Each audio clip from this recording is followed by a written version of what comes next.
Flame retardant chemicals are chemicals that are added to different materials, from anything from furniture to plastics to building materials that you might find in your home.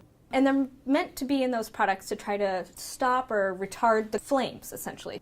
And they're added purposely to try to meet particular performance-based fire standards. Unfortunately, these chemicals that are often added as flame retardant chemicals have a range of health effects that might be associated with them, such as hormone disruption or even cancer.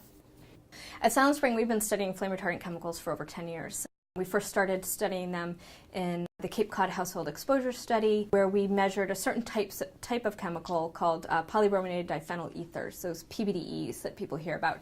And we were the first to measure those in homes and found that those levels on Cape Cod were at least 4 times higher than they were in Europe. Later, when we expanded our household exposure study into California, we again included these flame retardant chemicals in our analysis of both air and dust in these homes.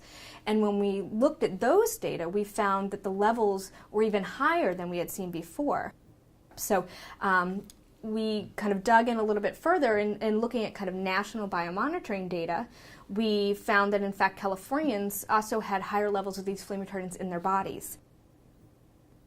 This is likely the result of a unique furniture flammability standard that California has.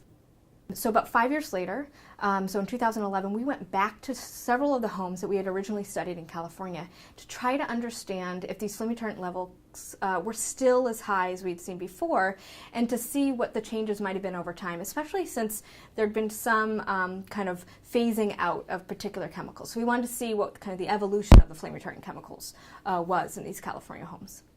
So we took the samples that we had already stored from 2006 and from 2011, and we analyzed them for a wide range of flame retardants, 49 different flame retardant chemicals. So in fact, out of those 49 we looked for, I think we found 44 of them in these homes. So, right, Californians and presumably kind of average Americans are exposed to a wide range of these flame retardant chemicals.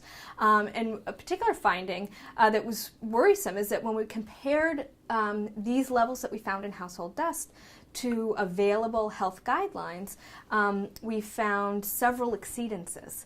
And that's particularly of concern. In fact, most of the homes that we looked at had an exceedance of at least one health guideline. So here's a graph of showing the levels or the concentrations of 3 different types of flame retardants that we found in the home. So we have the penta BDE, the first chemical that we list, and that's the chemical that's gotten a lot of attention. That's the one that we started studying back in Cape Cod. This chemical has actually been phased out and is no longer used. And then the 2 other chemicals are known as chlorinated tris chemicals, and those are believed to be the substitutes. So when the manufacturer no longer can use the penta BDE, they're substituting in these chlorinated trisses. You can see, based on the fact that there's a health guideline on there, that there are several homes where there's exceedances of the health guideline. So our finding back in 2006, where California was a lot higher, that kind of still holds, but the idea here is that the California standard has essentially become the de facto national standard.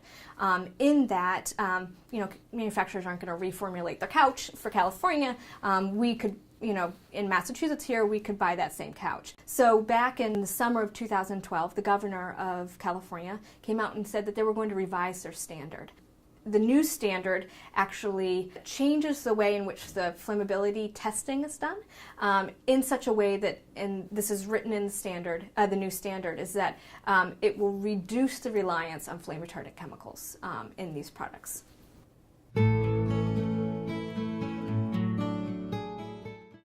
We know a lot of these chemicals, because they're kind of heavy, they come out of the furniture, but they land in our dust.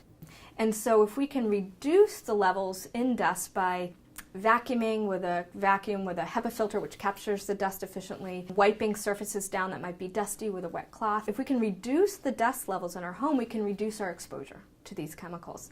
The other thing is to try to, when you're selecting, say, furniture, things like that, is to try to go natural, essentially. Use materials that are naturally flame resistant and therefore don't require chemicals to try to meet these performance-based flammability standards. Flame retardant chemicals are still used in children's pajamas. There's a way to avoid that, in that pajamas that have this bright yellow tag on them that say that they need to be snug fitting, they are not treated with chemicals. So there's a way out of that. But also there's several initiatives on the state level, including here in Massachusetts, to try to ban these flame retardant chemicals. And then there's actions at the national level that are trying to change how we regulate chemicals.